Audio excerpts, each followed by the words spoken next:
Thank you very much. It's a great pleasure to be here. So Peter and I are in the first place here for Ainoa's defense, which was very happily and successfully concluded.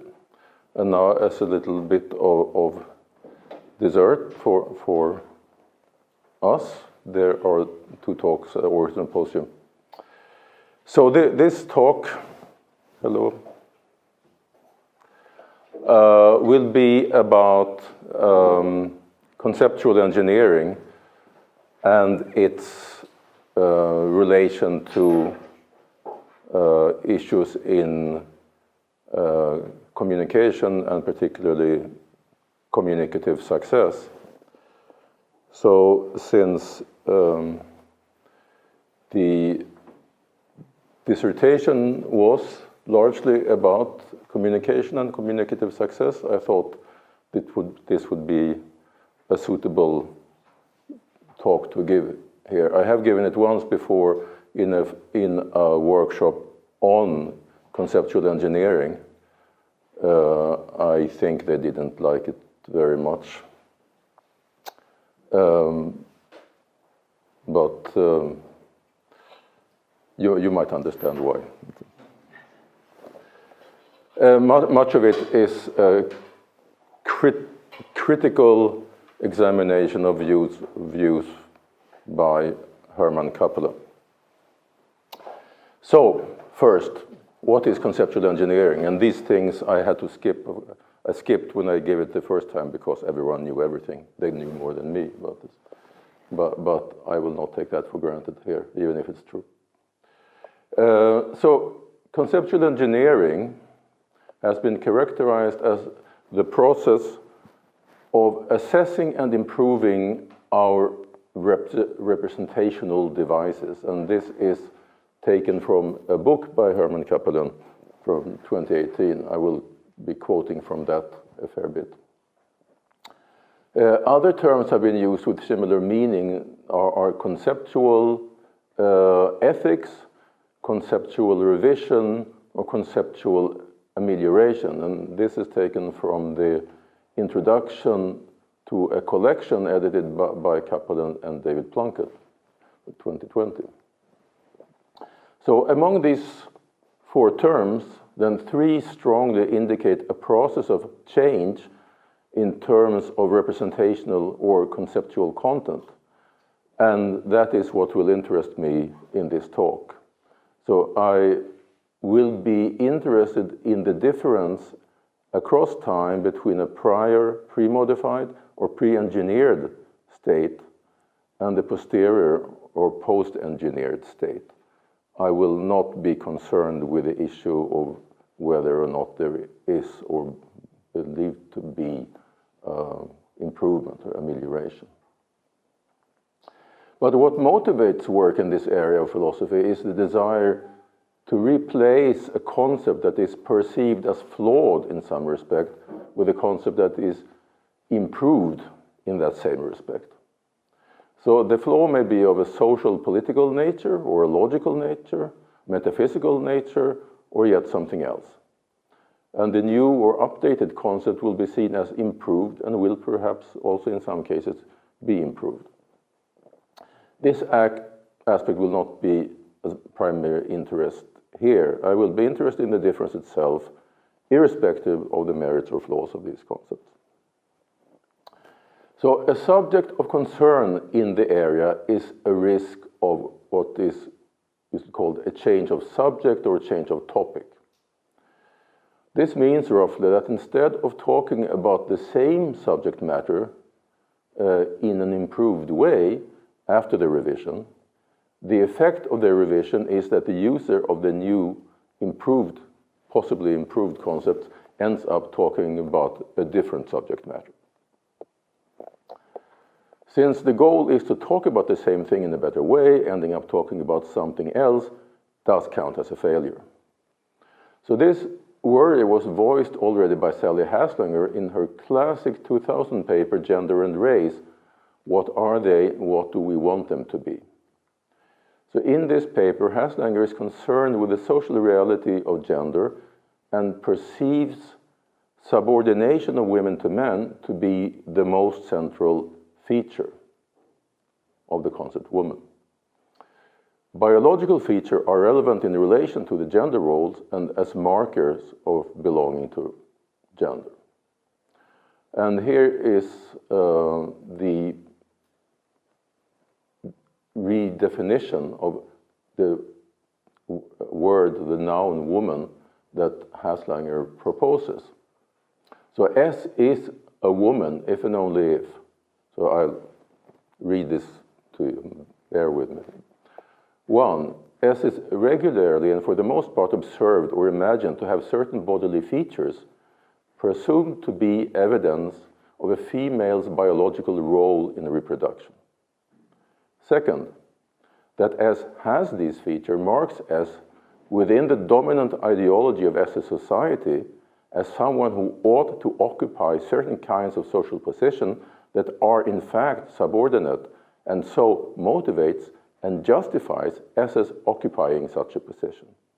And 3rd, the fact that S satisfies the first and second condition plays a role in S's systematic subordination. That is, along some dimension, S's position is oppressive and S's satisfying 1 and 2 plays a role in that dimension of subordination. So Haslanger is concerned with the change of subject threat in proposing her definition. She writes, however, in an explicitly revisionary project, it is not at all clear when we are warranted in appropriating existing terminology. So this, maybe I didn't make that sufficiently clear at first. The idea is that one uses the same word after as before the change, but attaches a new meaning, a new concept. So one, in a way, appropriates existing terminology, an existing word woman, and loads it with a new meaning. So given the difficulty of determining what our concept is, it isn't entirely clear when a project crosses over from being explicative to revisionary, or when it is no longer even a revisionary, but simply changes the subject. Haslanger, however, quickly concludes that the problem of changing the subject does not run deep. So she writes here, the semantic condition is not surprising. The proposed shift in meaning of the term would seem semantically warranted if central functions of the term remain the same. For instance, if it helps organize or explain a core set of phenomena that the ordinary terms are used to identify or describe. And in the story, it's not more difficult than that. Framing a political condition in general terms is much more difficult, however, according to Haslanger. For the politics of such appropriation will depend on the acceptability of the goals being served, the intended and unintended effects of the change, the politics of the speech context, and whether the underlying values are justified. But the semantic problems seem that this one can easily solve. Still, the subject change problem did not disappear from the conceptual engineering literature and has been taken as a serious one in recent years. For instance, this year, last year, it's going on. Herman Kappelin, in his book Fixing Language, an essay of conceptual engineering from 2018, spent several chapters on the subject change threat. So in chapter 9, Kappelin gives a concise statement of the problem. Change of extension and intention, and also a change of sense, if you believe in those, is a change of topic. So revisionary projects of the kind described in chapter 2 are bound to fail. Even if the revisions succeed, they do not provide us with a better way to talk about what we were talking about, they simply change the topic. This is not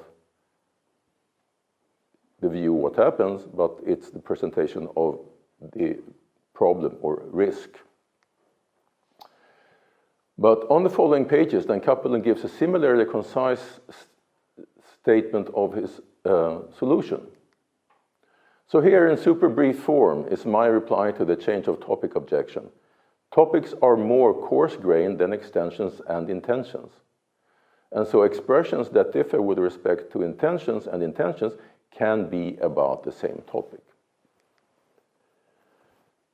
And a little later, we can talk about the same topic. For instance, knowledge, belief, freedom, or marriage, even though the extension and intention of knowledge, belief, freedom, and marriage change. As these terms undergo semantic changes, we can still use them to talk about the same topic. Not only can there be continuity of topic through changes in extension and intention, but these changes can be improvements, better ways to talk about the same topic.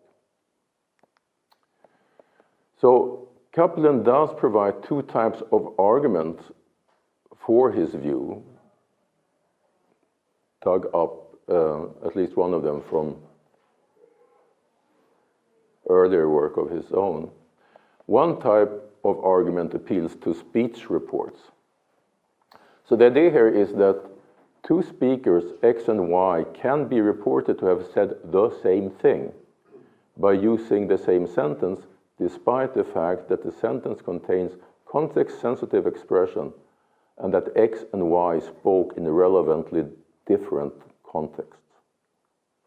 So here's an example from Kaplan, from his 2018 book.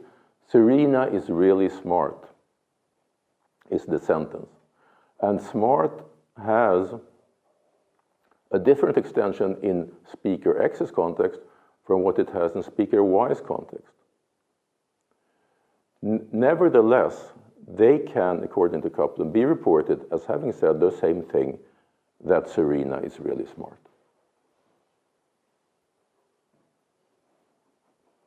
That's his view. So Kaplan concludes that same saying is more coarse-grained than intention and also more coarse-grained than extension. And by the way, when he talks about this, he lumps together extension and intention and never in the book discusses any relevant differences between these two properties in relation to topic.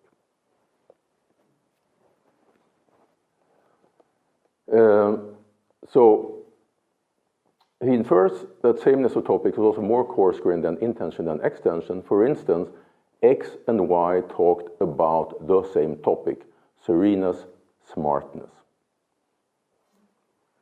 Similarly, if a change of intention or extension of a term, for instance, a woman, takes place during inquiry because of revision, the inquiry can still be about the same topic after the revision as before. There is hence continuity of inquiry. That is, the inquiry of one preserves the topic, the area of investigation.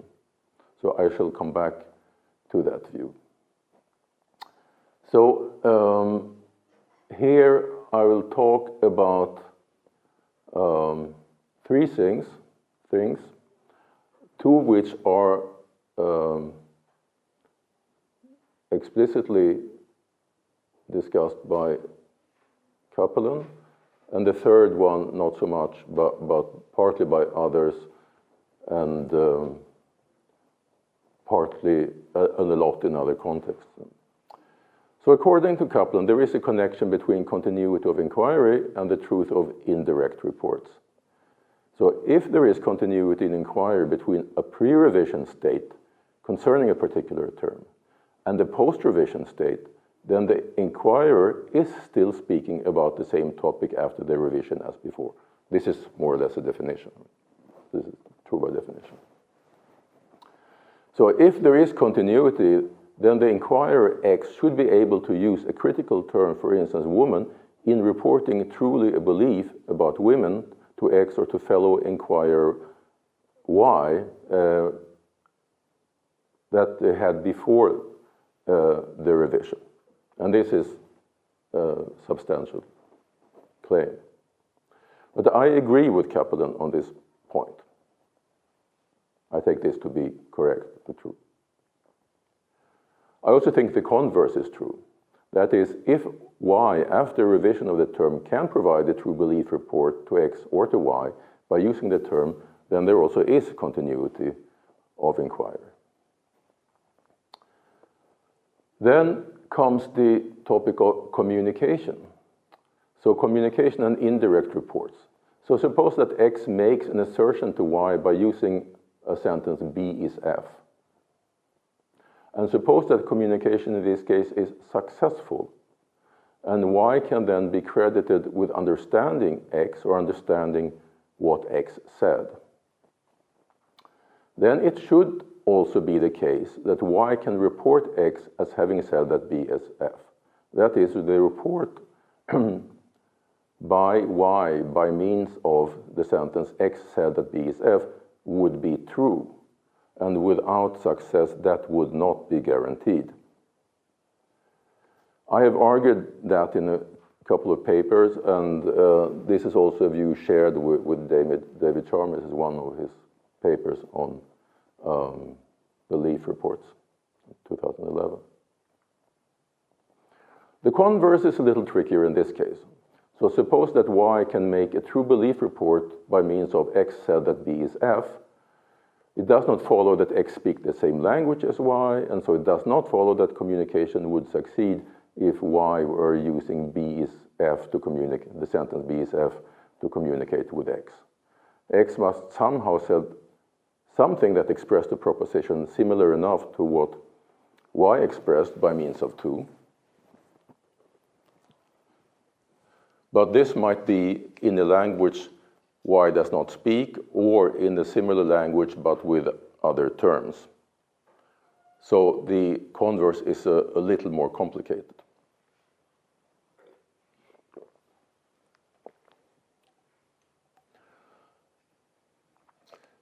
Now, we can also, the correlation should be strong enough to support subjunctive and counterfactual statements. So we can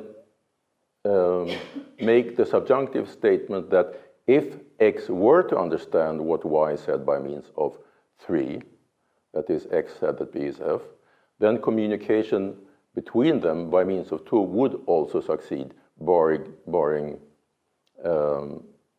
ambiguity of performance error. So by transitivity then, we have the same relations between successful communication on the one hand and continuity of inquiry. So we pair these two, successful communication and continuity of inquiry, together. We could reach the same conclusion by regarding continuity as a special case of communication, intersubjective communication across time. So, in the field of semantics for indirect reports in analytic philosophy, since Frege, there is a tradition of imposing very strict truth conditions. I have done so myself in an earlier paper by means of requiring a semantics of structured meanings for sentences in indirect contexts. By the equivalence of conditions for communicative success and truth of indirect reports, such standards should also apply to communicative success. And I have argued that they do. So it seems to follow that conditions of communicative success do not allow for anything less than a perfect match in content. This is not the case, however.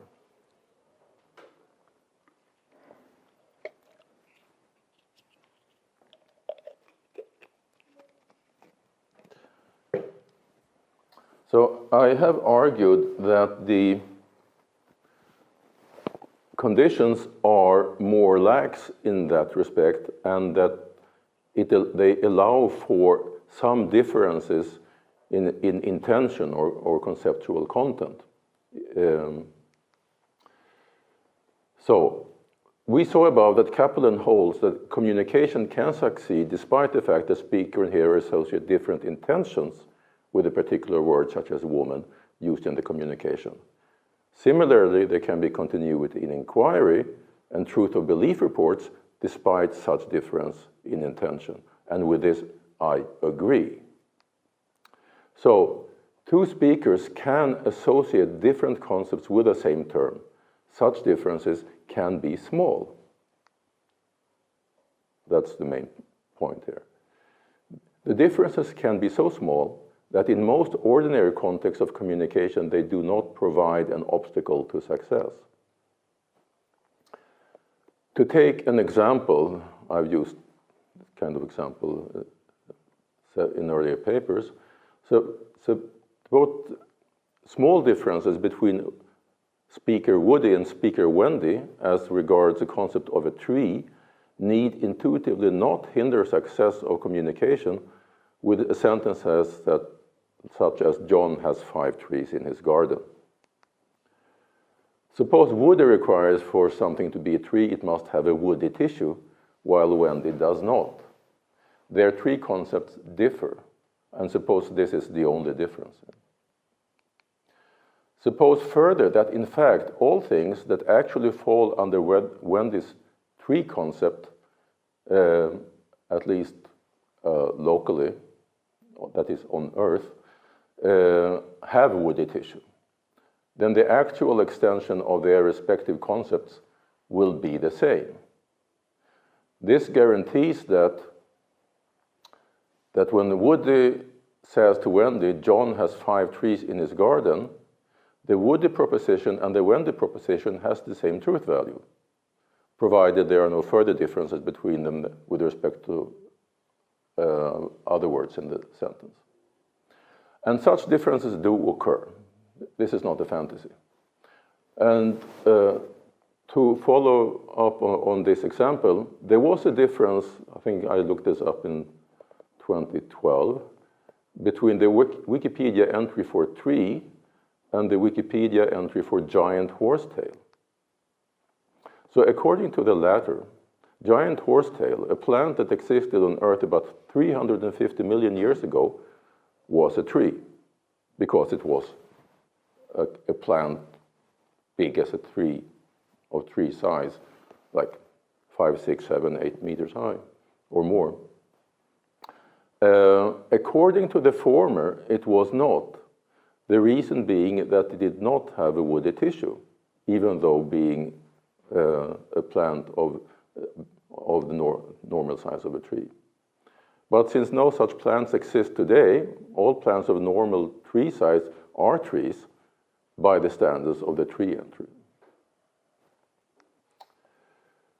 Moreover, any possible world that differs only slightly from the actual world is a world where giant horsetail does not exist at the present time, and neither does any other giant plants without woody tissue. So we can say that the woody tree concept and the Wendy tree concept have the same local extension in all nearby normal worlds or local worlds. They are safely coextensional.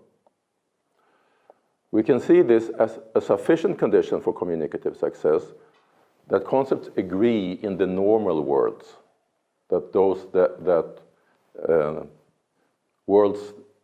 worlds will not differ in certain respects, that only worlds further out from the actual world will differ in these respects. So that concepts agree in normal worlds and suffices for success even if they diverge outside normal worlds. So that's part of my idea of communicative success and truth conditions of belief reports. So we can get the following picture here. So suppose we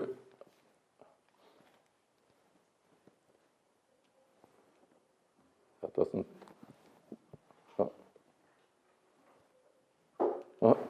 All right. So here are the normal worlds. Here is an intention or a concept that covers, that has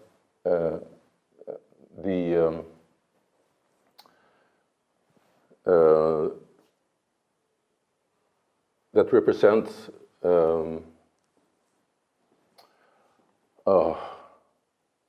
actually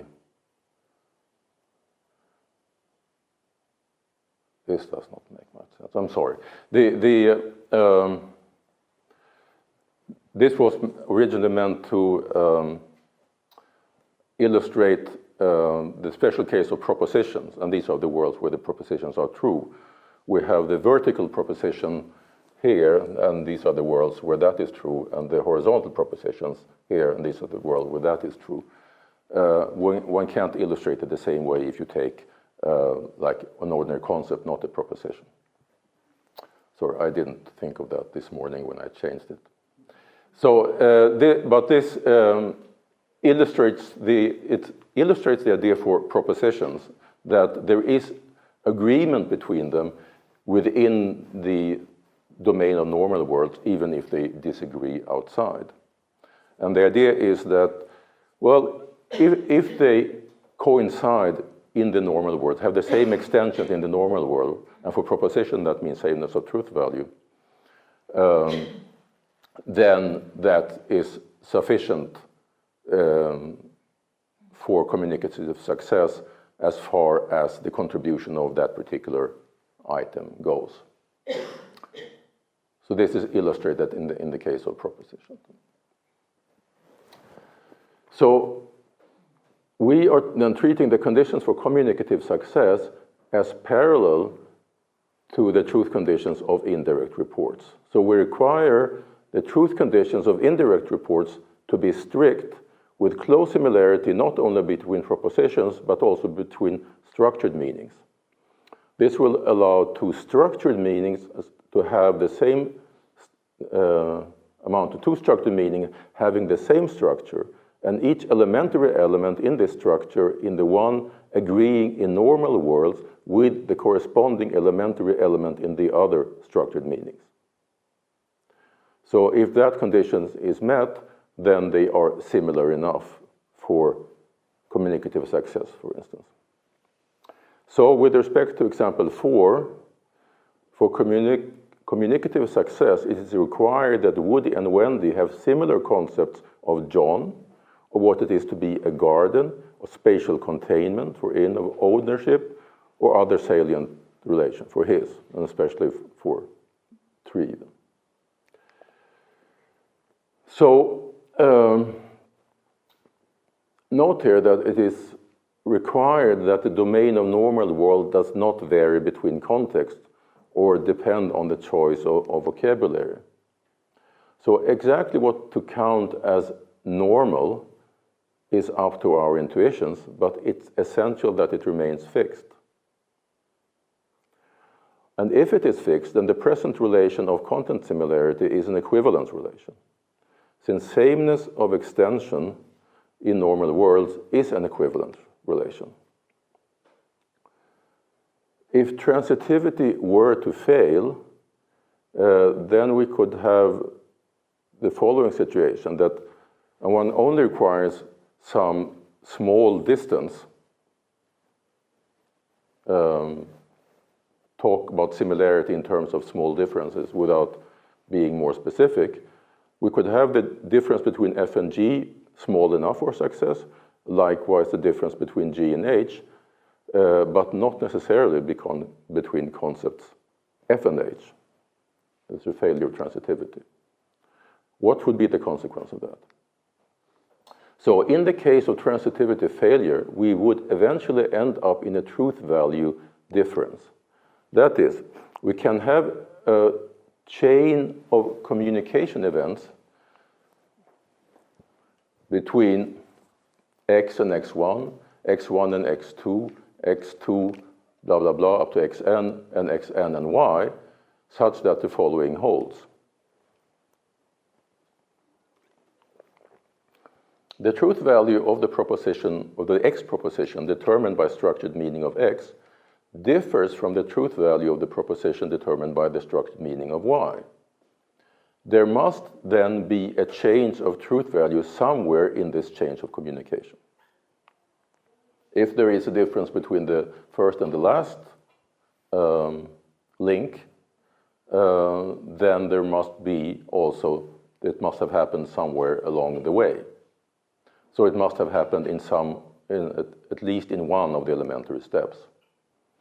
Thus, no matter how small the difference required is, Without transitivity, by adding sufficiently many steps, we can get the situation that a step across a small difference, such a small difference, no matter how small, changes the truth value. So if content difference below some limit, according to some dimension of variation, suppose like woodiness of tissue or height, is sufficient for communicative success, then we will have the result that communication succeeds across a truth value change. Communication succeeds across a truth value change. That is, X utters a sentence S, that for X expresses a proposition P that is a true, while Y interprets the utterance to express a proposition Q that is false. Nevertheless, communication would succeed. And this I find unacceptable. Communicative success requires preservation of truth value. So we can call this the information principle. Communicative success requires preservation of truth value. On my view, it's not sufficient, but it's definitely necessary. And I think this is as low as you can go when you're talking about similarity of propositions. So representational communication is a means for transmitting information. When representational communication succeeds and the speaker's representational content is true, information is transmitted. If content changes from true to false along a communication step, or from false to true, then whatever is transmitted, it is not information. So this is a bottom line, on my view, a necessary condition of success. Communicative success requires preservation of truth value. Okay, so by the parallel between conditions of communicative success and truth of indirect reports, we infer that the following holds. So suppose X utters a sentence B is F, that for X expresses a proposition P that is true, and Y interprets the utterance to express a proposition Q that is false. Suppose further that Y asserts X said that B is F. By the parallel, this report should be considered false. By the parallel between communicative success and truth conditions of belief reports. Thus, we cannot in general accept that meaning differences that lead to difference in extension are acceptable in indirect reports. Difference in truth value is a special case of difference in extension. That doesn't immediately entail that no difference in extension can be allowed, but it means that not all differences in extension can be allowed. One cannot give free rein to differences in extension, not at least to those that lead to change in truth value. By the parallel again, change of meaning that leads to a change of extension cannot in general preserve the continuity of inquiry. The subject matter has changed or risks having changed. By the minimal requirement of truth value preservation, we cannot say anything stronger than the subject matter risks having been changed. If we treat the condition of sameness of extension in normal worlds as necessary, as I want to propose, then since the actual world is normal, any change of extension counts as a loss of continuity.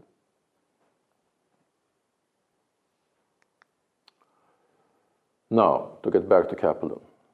So Kaplan, in his 2018 book, holds that sameness of topic can be preserved despite a change of meaning, not only of intention, but of extension as well. So, and Kaplan explicitly acknowledges that changes in truth value are acceptable.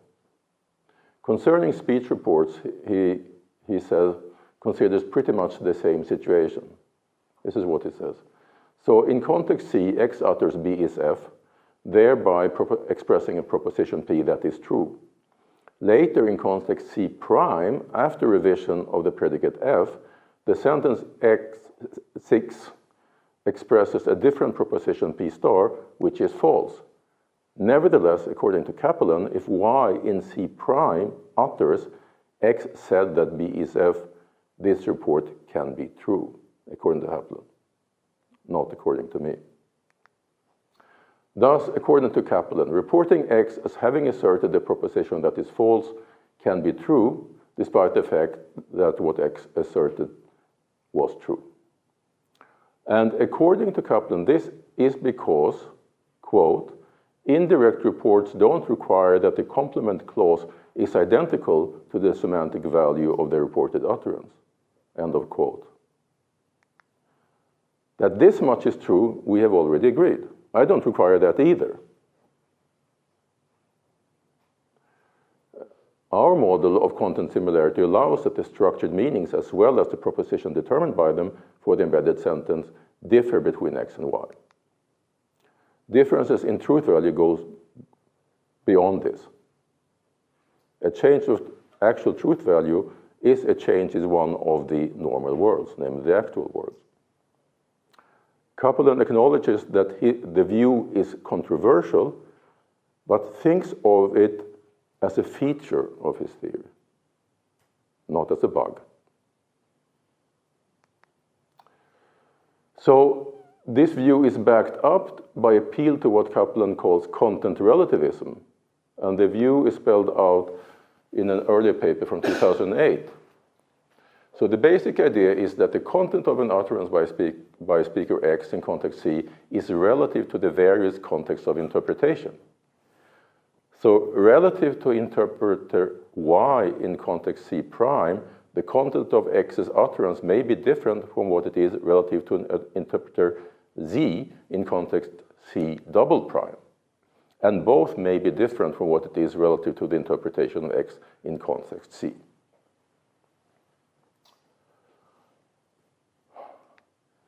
This is a radical view.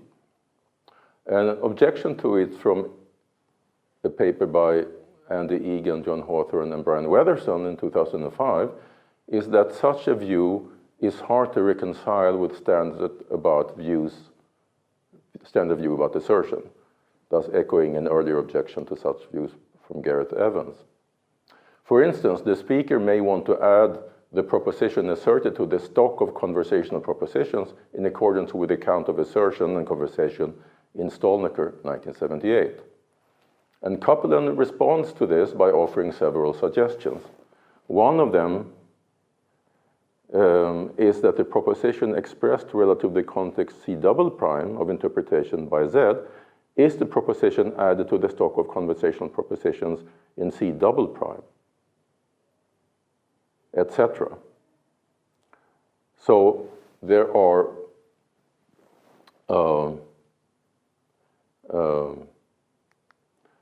different conversations going on with the same speaker in parallel, adding different things in each of the different conversations he simultaneously is involved in. So this, of course, gives up the standard view of the speaker's intention in relation to the content of the utterance, as Kaplan is well aware, and he's willing to pay that price. So, I will soon be done. In chapter 10 of his 2018 book, Kaplan considers the question of the limits of acceptable revisions. What are those? What are the limits of revision, Kaplan says? When has amelioration gone too far? And here his response to this is that there are no fixed rules. The limits of revisions are themselves up for revision, contestation, and negotiation. If there are any rules here at all, it's that we make up the rules as we go along. This sounds like applying the standards of conceptual engineering to conceptual engineering itself. And that seems to be how Kaplan views the matter. He says, the response treats the constraints on conceptual engineering as themselves up for engineering. They can be molded and shaped. This is a continuation of the fundamental spirit of conceptual engineering. Don't take what's given to you for granted. Question everything, and in particular the concepts handed to you.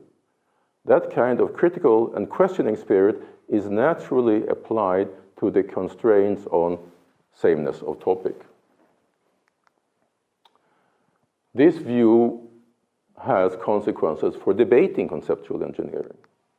For instance, my argument about truth conditions of indirect reports are based on the connection I see with conditions of communicative success.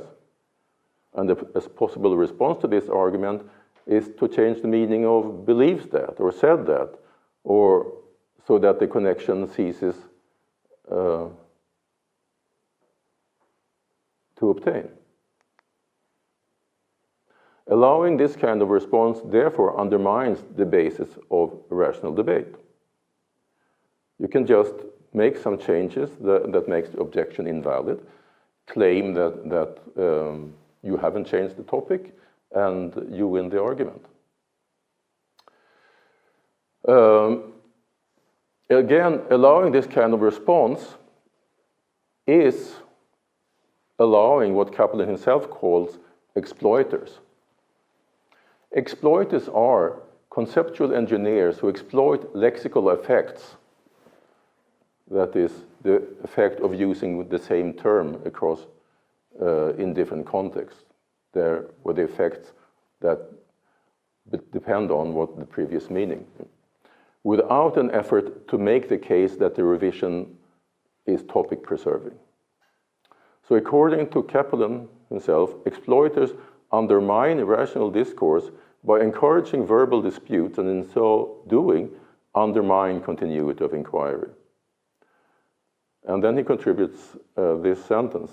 Exploiters are, in effect, anti-intellectualist opportunists that contribute to destruction of genuine communication. That's Kaplan's own words. So Kaplan rejects exploiters, but there seemed to me to be a tension, in fact, a considerable tension between rejecting exploiters and at the same time rejecting independent constraints on conceptual engineering. Thank you.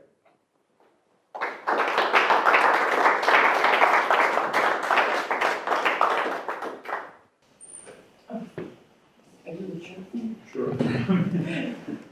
So we have plenty of time for questions or comments. Or, yeah.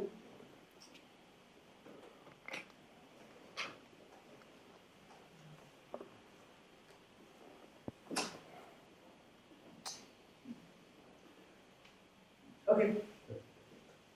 Yeah. Okay. Thank you, Peter. That was very interesting and informative. Let me just run an example by you to see if I'm understanding.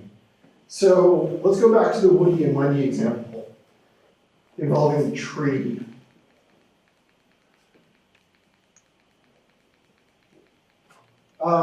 Suppose the difference between them. So I want to change the example so that the difference between them is a difference in extension in the actual world.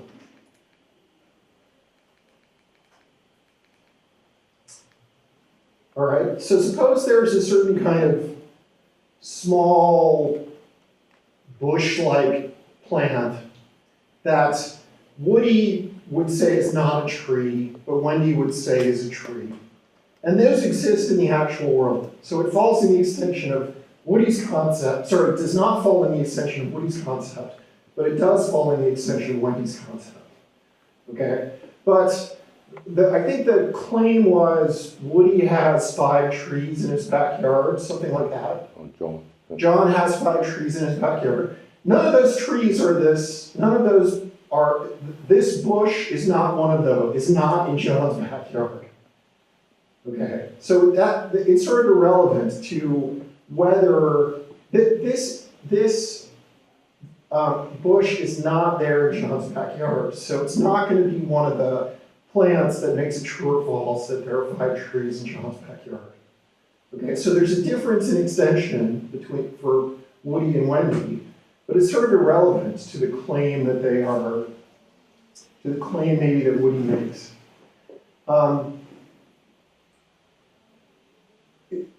Does communication succeed in that case, on your view? Well, if you take what I took the necessary condition of communicative success, that is preservation of truth value,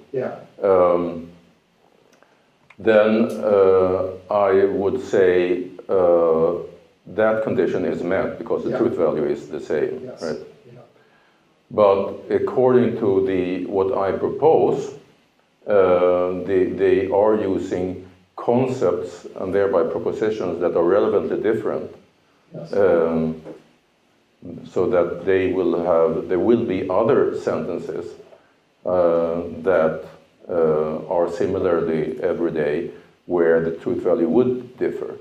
So the conceptual difference between the propositions is significant enough for there to be, on my standards, a failure of communication. Nevertheless, according to the necessary condition that I proposed in the talk against Kaplan, that condition is met. So in for this particular utterance, communication succeeds because there's no, at least it meets this necessary condition. Yes. No change in truth value. Yes. But there is the potential there for a failure of communication. Yeah. And that potential does not infect all cases of communication. As long as... It does, yeah. It does? Yes. I mean, the necessary condition will be met in some cases and not others. But on my theory of communicative success, it is not satisfied in any of these examples. In any of these cases? No. Okay. All right. So I use this minimal necessary condition because that is enough to contradict Kaplan. Right. But I, in fact, myself require higher standards. You know? Got it. Okay. Okay. All right, so maybe this is a really question for you and not Kaplan. My intuition is that when Woody and Wendy have successfully communicated, even if they disagree about whether these bushes are trees, they still have successfully communicated. I'm just registering an intuition about that. Okay, I accept your intuition. I mean, I would say no. They have different domains of quantification there. And there are 5 trees is a quantificational statement. John has 5 trees in his garden. Then you quantify over things that are trees. And there they will have different domains. And that makes up for a difference in successful communication, on my view. But I am happy to learn what other people's intuitions are. I mean, I don't want to, but I just worry that whenever there is a disagreement about extension, which happens a lot, we're going to get failures of communication. It's going to mean communicative success doesn't happen as often as we would like. Well, I would recommend you to read my paper. Okay.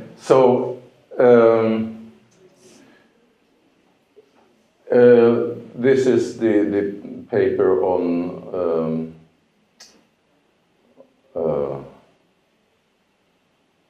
it's a paper from 2020 in this book edited by Åsa Wikfors and Teresa March.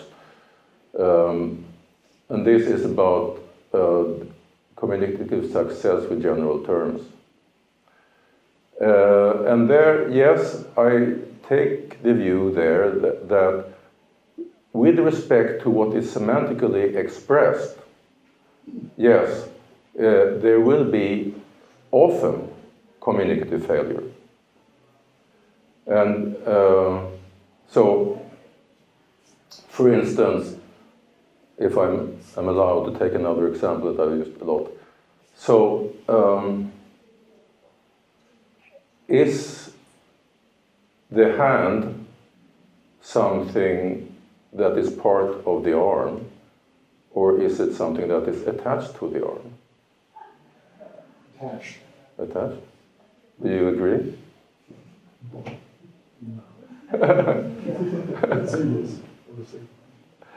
So there's a paper by Safa Majid, working in Nijmegen together with Stephen Levinson, who wanted to investigate conceptual differences between three languages. It was Japanese, Indonesian language, she's herself from there, and Dutch. And what she did was to draw a silhouette drawing of a human body, and then asking study subjects in the three different languages about where the named bodily parts are. For instance, arm in these three languages. It turned out that there was a difference, namely some included the hand, that is, they colored the arm from the shoulder to the fingertips, and some colored the arm from the shoulder to the wrist. And not only were there differences between speakers of the different languages, there were also differences within languages. In fact, about 50% of the Dutch speakers colored to the wrist and the other 50% down to the fingertips.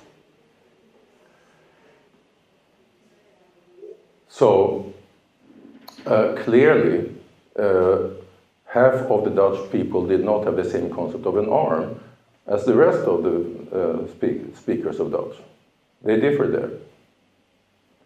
So I would say, yes, between these speakers, if they say, I have a pain in my arm, there would be failure with respect to what is semantically expressed.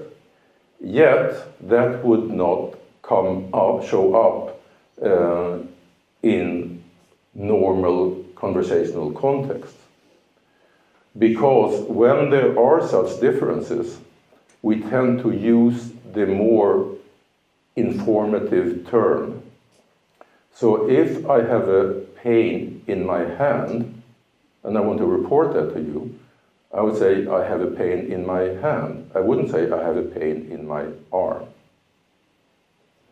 So, and if I say I have a pain in my arm, it can be inferred by means of a scalar implicature with respect to information that the pain is not in the hand. Because had it been in the hand, the statement would have been insufficiently informative. So this means that when it comes to what is pragmatically conveyed, there is agreement between the two, even if they mean semantically different things by arm. So I would say yes, to quite some extent there is literal communicative failure between speakers when it comes to what is semantically expressed. Many cases of those, a high proportion, I haven't tried to estimate it, are nevertheless successful communication with respect to what is pragmatically conveyed. So there is a much higher rate of success than with respect to the semantic issue, on the assumption that we have a good number of such terms where we actually do differ. And I say there are. Some people think that jeans are trousers, others not. Some people think that slippers are shoes, and others not. If you look at the definition of slipper, you will see it's a kind of shoe. If you look up shoe in the Google shoe, you will find, look at images, you will find 500 images, none is of a slipper. So I think there are lexical differences like that abound in the language. So I think there is a high rate of failures when it comes to semantics. We simply differ in our concepts of at least many nouns, maybe verbs and adjectives too. And those differences go undetected unless there are very special conditions which force them to be revealed. And it typically happen in experimental conditions in sociolinguistics or whatever, that will come to light. And so they will not come to light, and in those cases where they don't come to light, typically with respect to what is pragmatically conveyed, we have communicative success. So that's what I think. Let me say, just a follow-up. If you go to the doctor, for instance, you don't have any lot pain in your elbow. You don't say to him, hey, when you got a pain in the heart, you have to be more specific. And so this is one of the conditions when the concept of harm, which can go undetected in many conversations, in older situations, etc., how to be more specific. Actually, that's one in one of the examples. So it would be misleading to say I have a pain in my arm if it's in the elbow. An elbow is a conspicuous separate part which has its own lexical term. It's a lexicalized item in the arm. But it's not something that is a candidate for not belonging with the arm, while the hand is. That's the only difference. Yeah. Thank you. I have two questions. Well, thank you very much. I'm not familiar with most of the literature here, but I have a couple of questions, and I think one you already partially answered. One was about the notion of communicative success. That along the top, it was identified with identity or more or less great similarity between the proposition expressed and the one conveyed in indirect reports and all that, right? So that was my first question. I think I was too committed to a code model of communication, which you have, one proposition to encode, and here it has to decode, and that's it, and that's communicative success. So you already answered. I mean, you don't agree with that picture. It's more the picture that Catherine is committed to, I guess. Because, I mean, you mentioned now in your answer that there can be cases in which there's no, not even same proposition identified, but communicative success because, it is not a matter of what the speaker says, but what the speaker meant. Complete, total meaning of the utterance, if you want. That includes implicatures, not only generalized, but also particular implicature, right? And you can have cases in which you understand the literal or the semantically expressed proposition, if you want, but you have no idea what the speaker's meaning. I mean, what's the point of the utterance, for instance, right? So there seems to be a relation, but not an identity between communicative success and sameness of proposition expressed, right? So I think you already answered that, but then there is another hidden assumption, which is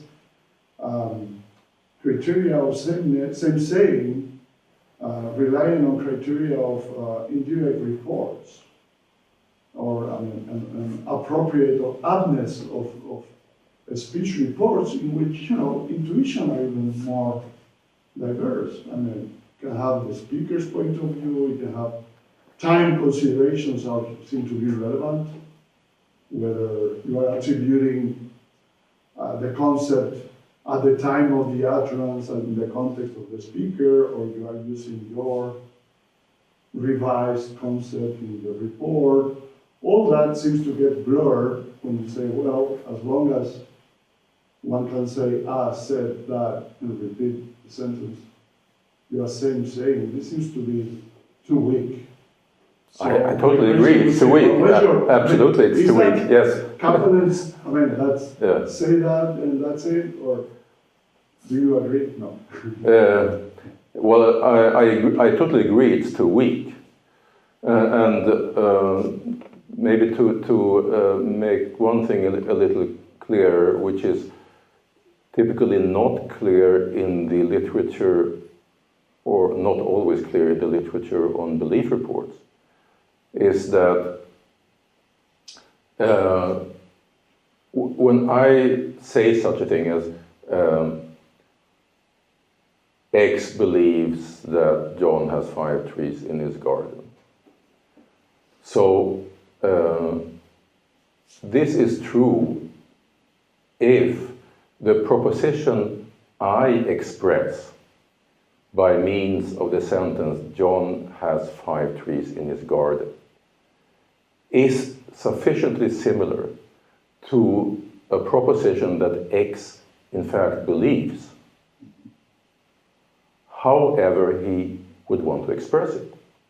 So what he would mean by tree, if he would take it in his mouth, is irrelevant. The irrelevant is whether my attribution to him corresponds to something that he believes, regardless of how he expresses it. So in that respect, it doesn't matter what the perspective of the attributee is, in the sense what language he would use to express the thing, or what intention he associates with the term tree. It is what I, as speaker, use to characterize his belief content that matters, and then what contents he does believe. Nothing else. So Then the question is, what is to be sufficiently similar? yes. That it depends to Yes. the purpose of the conversation. Yes, no, that's an excellent question, and it's something that's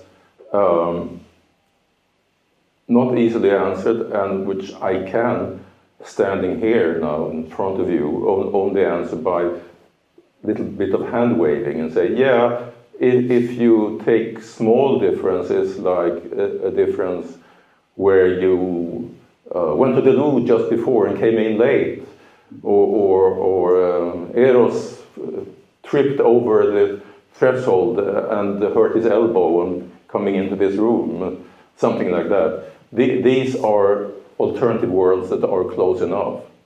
Another world where evolution took a different step, a different path, 65 million years ago, there was no meteor that hit the Earth. That would be an alternative world that is outside the normal, so that there are few similarities.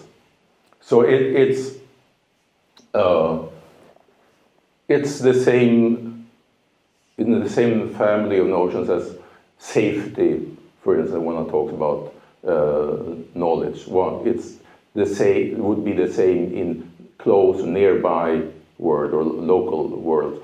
Exactly how one specifies that, one can discuss that, and I have no hard line exactly on how to characterize it. But I would say that, yes, there is an intuitive distinction to be made there, and it's difficult to nail down. In case of need, we would have to work on nailing it down from case to case.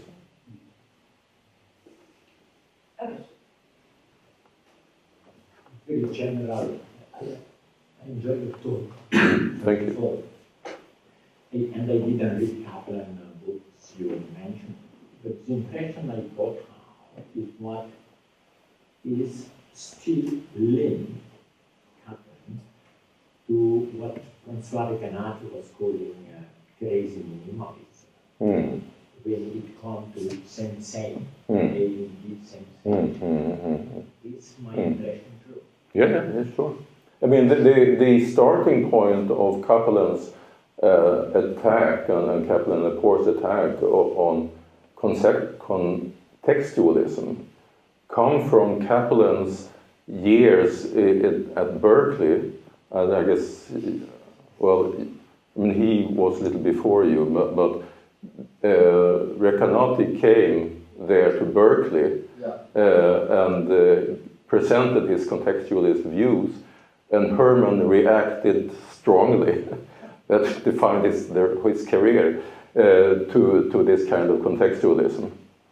So indeed, it's the insensitive semantics by Kaplan and Lepore is contra Recanati above all, but also against other contextualists. Yeah, you name it. Is it okay? I don't want to. So I had a kind of division of linguistic labor thought. Okay. So let's change the Wendy example again. All right. Suppose the sentence is, John has an elm tree in his backyard. And now let's suppose that Woody and Wendy say disagree about what, they would have disagreements about which trees are elm trees. But the thought is that doesn't matter, right? The concept that is expressed by the use of the word elm is the one that's, the scientist. It's in the public domain. It's the concept that is expressed is not determined by the speaker's understanding of what elm tree is. It's determined in the public somehow. There's a public meaning to the word, and that determines what the semantic content is. So even though there are disagreements between Woody and Wendy about what the elm trees are, irrelevant. The concept is fit, the content, the extension, the intention are fixed in this more public sort of way. So, I don't know, there's no question there. What do you think about that? I reject this. Okay. Yes, no, I mean, from the point of view of someone who attaches a lot of weight to the idea of a public language and of externalism, especially when it comes to natural kind term, like Putnam has done and like Birch argued when it came to arthritis and so on. You would have that example, and then there would be another collection of puzzles arising from the fact that their conceptions of what they're talking about differ from the concepts that they are nevertheless said to express by their words. So that it would lead a bit too far to go into that. I've written a bit about that, and it would also require me to recollect what I read. But yes, that is a substantial difference in view, and externalists would go your way in that. And the other view, which is a kind of Davidsonian origin, and say that what we have is a collection of more or less overlapping idiolects. Overlapping syntactically more and semantically maybe less, if I'm right about these lexical items. And then on that picture, what matters is what intention that each speaker associates with a term, not with what a scientist there or the scientific community attaches to the word. It may, of course, be that Woody and Wendy are such that they are differential. So you can say that what I mean by tree is what those scientific experts mean by tree. I defer to them. And in that case, this difference wouldn't come up. So they would have differential take on the meaning, but that such a take is not mandatory. You don't require speakers to be differential. It's perfectly okay to be an English speaker and say, I don't care about what scientist says. I call this a fish. I call this a tree. We do expect competent speakers to have this sort of general intention to use words with the meanings they have in the language that they're using. You have a sort of standing general intention as a competent speaker. We're not Humpty Dumpty. Do you really want this discussion now? In that case, so what is the true meaning in Dutch of their word for arm? Is it the one with the hand or without the hand? If it's 50-50? We ask the physiologists. We have the physiologists. That gives even worse I mean, with there's- woman, right? And woman. Well, there's Scrabble. When I play Scrabble, right, and people disagree, they go to the dictionary. And they say, the dictionary says this, and that's the ultimate. Good point. Yes, and then there are different dictionaries, and there might be disagreement between experts, and there must be disagreement about which expert to try. So this is all a normative decision speakers make. When we play Scrabble, we need to have some criterion. We can't end the game in disagreement. We need to have some kind of standard that we can appeal to. Otherwise, the game will just stop, right? So we agree on American Heritage Dictionary or the Oxford unabridged Learner's Dictionary or whatever, right? And so we go by that, even though some American and British dictionaries will differ. It sounds good. I think it's an example by Chomsky, saying what he say that airplane fly, but we don't say that submarine swim. It's a question of use. Why? And the question is just a question of use, and we have no answer. What was the second? The airplane fly and And it say, Yeah. only say, Yeah. airplane fly. yeah, Why we do not commonly say that submarine submarines. Oh, submarines swim. swim. It's a question of use, and we have no Yeah. answer. Yes.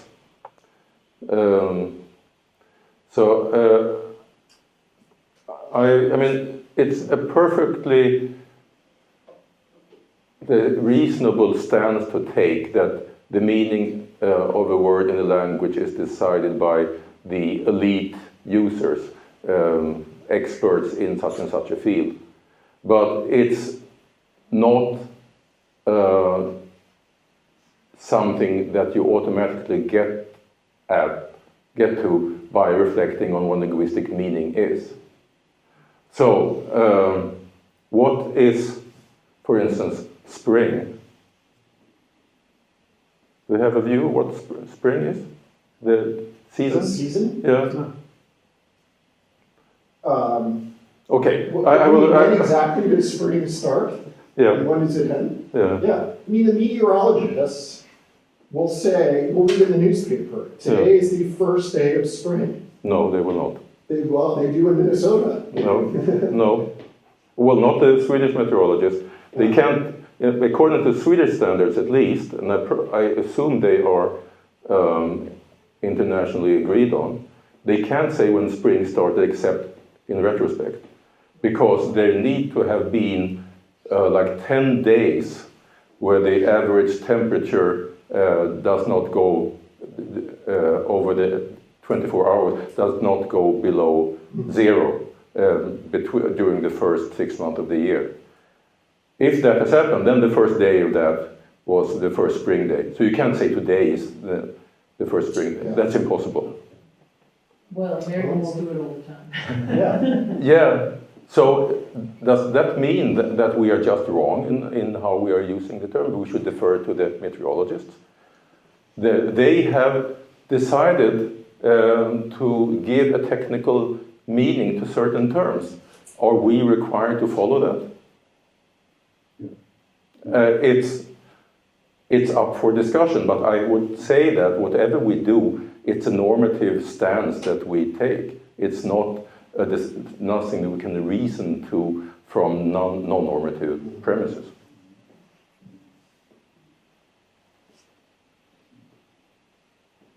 Any other comments or questions? Well, it's just a stupid comment, question. Just to be clear about what happens when we have a pre-engineered term like woman, right?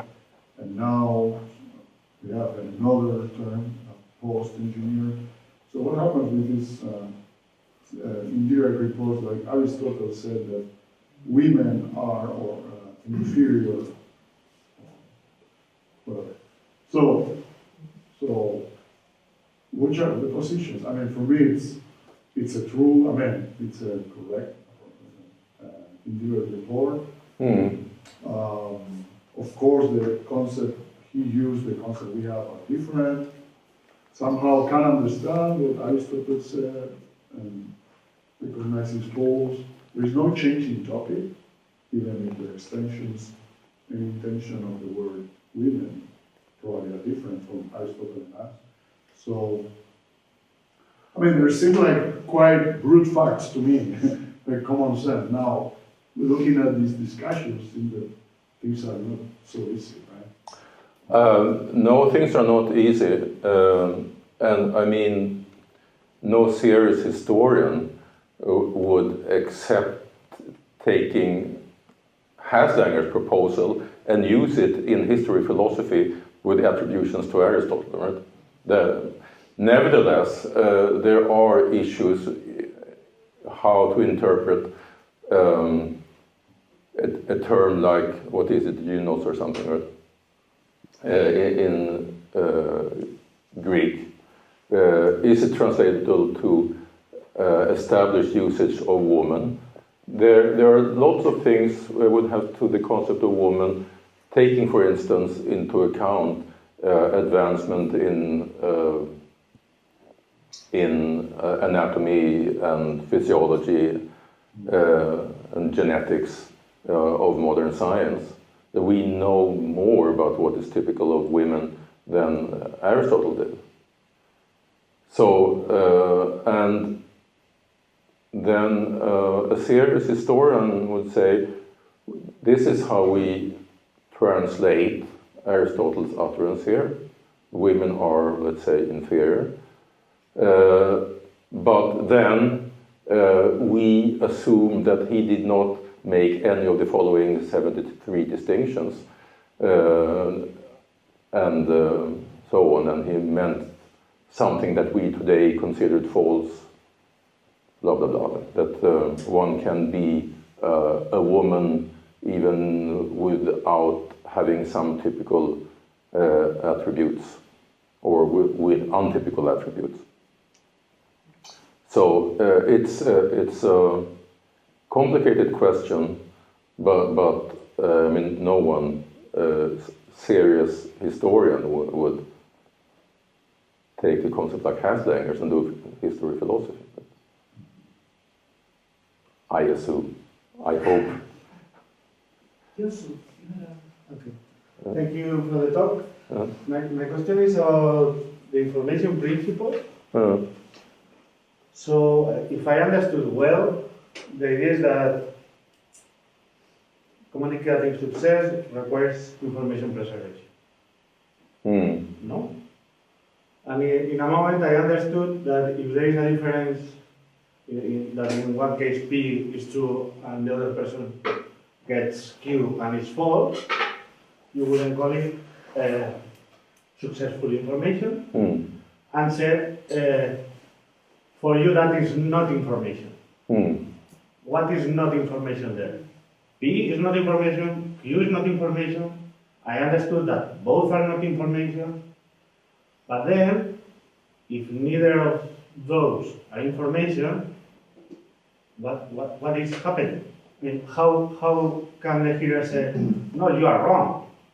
or I don't agree with what. If there is no flow of information, what doesn't, I didn't understand. So, what I take to be information here is a certain transfer, right? So, a certain proposition that you say know to be true, you inform me of by means of a linguistic utterance. And if I recreate a content based on your utterance, and that is sufficiently similar and to your content and with truth value preservation, then I say, yes, this is something that you informed me of.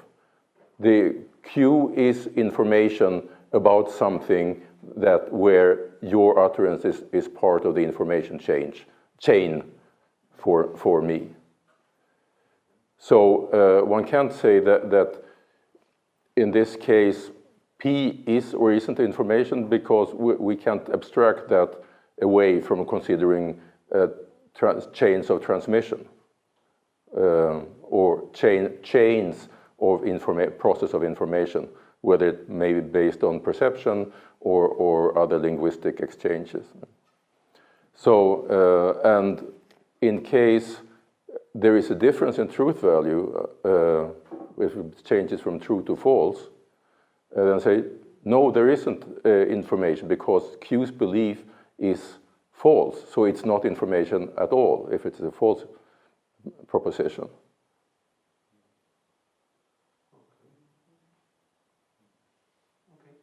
And in other cases, I would say, if the difference is too big, even if one gets something true, the difference is so big that one can't say that it's something one gets from the other speaker, because the belief one forms is so different from the other speaker's concept that even if what I think, the belief I form is true, it wouldn't be something that I would have information about through this chain. So it wouldn't be an information state or information-based belief.